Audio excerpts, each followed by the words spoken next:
I'm sending this Mavic Mini 5 into a typhoon in Hong Kong. Please don't crash on me. I'm really anxious.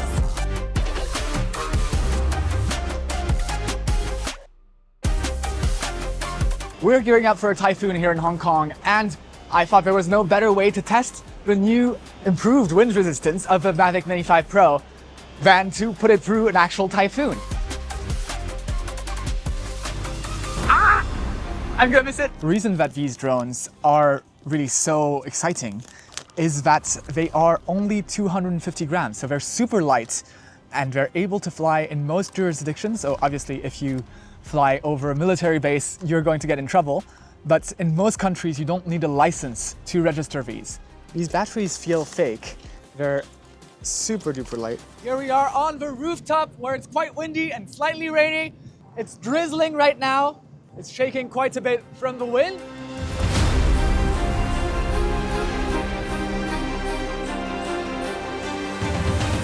So it's quite an intense condition to send out a drone that costs around $1,000 into the wild.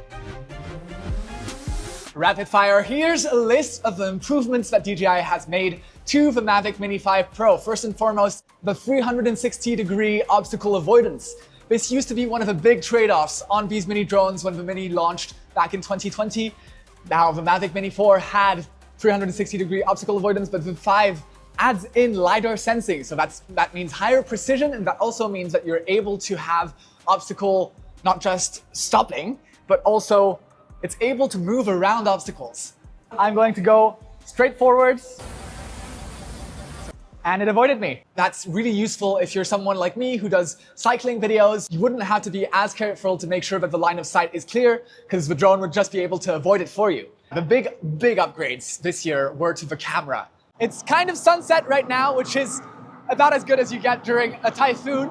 But this will be a good opportunity to show off the new sensor that is in the Mini 5 Pro. It is a 1-inch sensor. It's quite a significant upgrade to last generation. That means that you can crop into a 2x size, kind of like the Osmo Pocket 3, and still have a relatively usable image for 4K. Even in relatively low light, you're able to punch into a sunset and have really usable footage. But as someone who loves the compression that you get from a larger lens, I will be using this feature all the time, basically.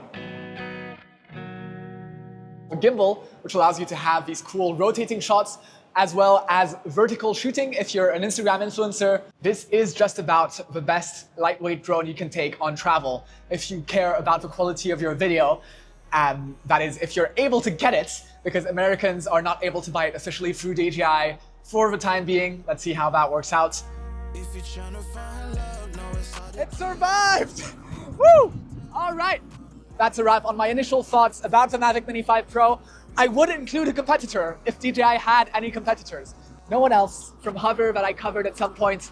They have the Hover Air X1 Pro, which is fine, but doesn't have nearly as good of a remote controller, doesn't have nearly as good of a camera, or the whole ecosystem around it. So DJI, once again, in a league of its own.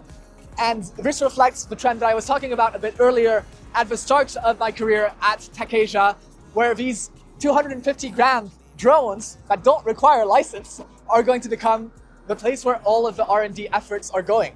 This is clear to me that this is the drone that DJI wants everyone to buy. And, you know, they make a pretty good case. I'm starting to get wet, so I think it's time for me to go home, strap down my furniture, and be safe flying my drone in the future. Till next time, take care. Home point updated.